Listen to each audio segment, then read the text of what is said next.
नमस्कार बंधुओं, हम लोग अलंकार की संक्षिप्त जानकारी कर रहे हैं। आज आप देखिए करुण रस के बारे में। करुण रस को परिभाषित इस प्रकार किया जा सकता है। आप देखिए, प्रिय पात्र के चिर वियोग पीड़ित होने पर, इच्छित वस्तु की हानि होने पर, अप्रिय वस्तु स्थिति परिस्थिति प्राप्त होने पर हृदय में उत्पन्न क्लेश की व्यंजना से शोक स्थायी भाव विभाविकों से पुष्ट करुण रस में परिणत होता है। एक बार फिर देखें, प्रिय पात्र के चिर वियोग पीड़ित होने पर, इच्छित वस्तु की हानि होने पर, अप्रिय वस्तु स्थिति परिस्थिति प्राप्त होने पर हृदय में उत्पन्न क्लेश का व्यंजना से शोक स्थायी भाव विभाविकों से पुष्ट करुण रस में परिणत होता है। मतलब इसका कि जब कोई व्यक्ति अपना हो, प्रिय हो और वह अलग हो जाए, हमसे बिछड़ जाए, तब करुण रस की जो स्थिति है, या कहीं दो स्थितियाँ इसमें हो सकती है। भवभूति ने करुण रस के दो भेद माने हैं, स्वनिष्ठ यानी स्वच्छवि या शाप से, परिनिष्ठ यानी दूसरों के नाश या हानि से। दो प्रकार से एक करुण रस की स्थिति है। आश्रय के अंतर्गत व्यक्ति या वस्तु जिसके इष्ट का नाश हुआ हो, शोषण से पीड़ित व्यक्ति, ऐश्वर्य, घर, वाहन, वस्तु, दीनहीन अवस्था को प्राप्त कोई व्यक्ति या राष्ट्र, आलंबन, मृत प्रियजन नाश को प्राप्त हुआ हो, ये आश्रय की स्थिति है। उद्दीपन यानी वातावरण का किस प्रकार से होता है, तो प्रियजन का शव दर्शन, उसका चिता में जलना, उसके गुणों का श्रवण करना, उससे संबंध वस्तुओं के दर्शन करना, अन्य को रोते हुए देखना, प्रियजनों के दर्शन करना, ऐश्वर्य का अभाव होना, दीनहीन व्यक्ति की खस्ता हालत देखना, उसकी भूखमरी, उसका शोषण, ये सारे जो स्थितियाँ हैं, वातावरण है, ये उद्दीपन करती है। अनुभाव की जो स्थिति है, गुण कथन, रोना, सिसकियाँ भरना, छाती पीटना, भाग्य को कोसना, भविष्य की चिंता करना, पछाड़ खाकर गिरना, मूर्छित हो जाना, विलाप करना, प्रलाप करना, ये अनुभाव की स्थिति है। और संचारी जो भाव है इसका, वो है निर्वेद, मोह, विषाद, जड़ता, दैन्य, उन्माद और अपस्मार। तो इस तरह से करुण रस की जो स्थिति है, पारिभाषिक शब्दावली और उसके आश्रय, उद्दीपन और अनुभव भाव के बारे में आप जाना।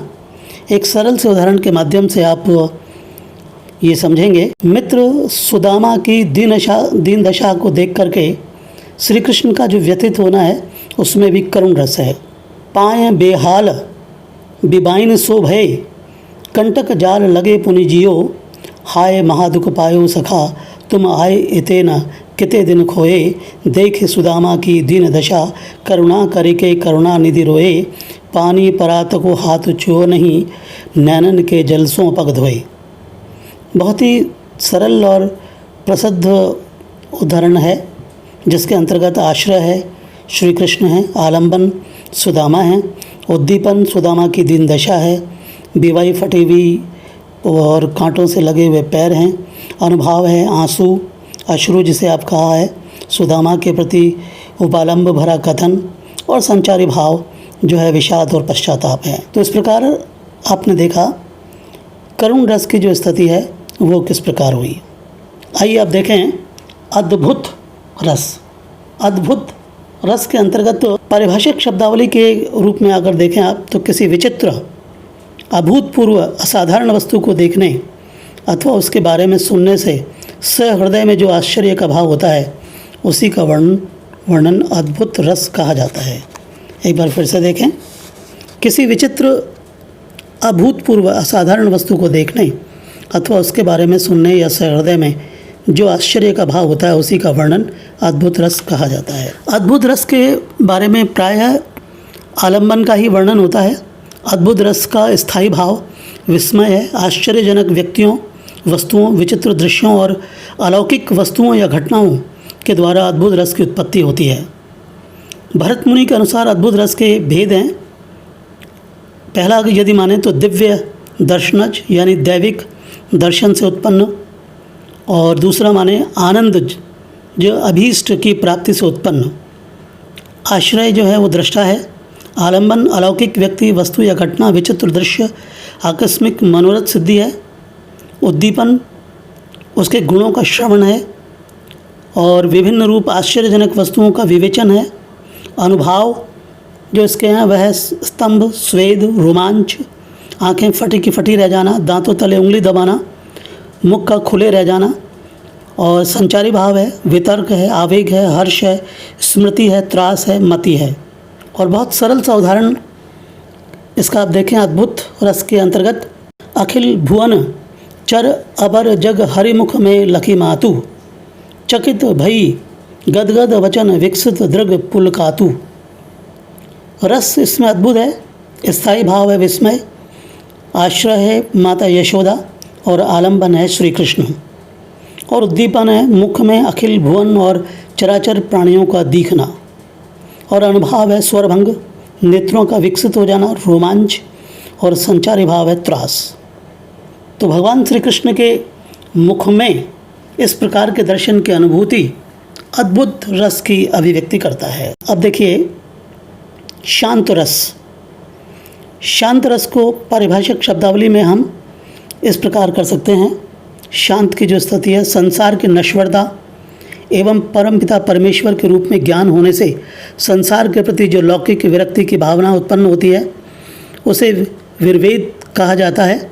इस निर्वेद स्थायी भाव के उत्कर्ष होने पर विभाव आदि द्वारा जागृत, उद्दीप्त और पुष्ट होने पर शांत रस की उद्भावना होती है।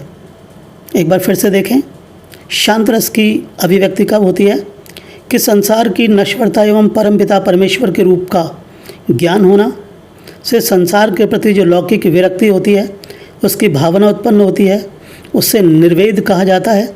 और इस निर्वेद स्थायी भाव से उत्कर्ष होने पर विभावादि जागृत, उद्दीप्त और पुष्ट होने पर शांत रस की उद्भावना होती है।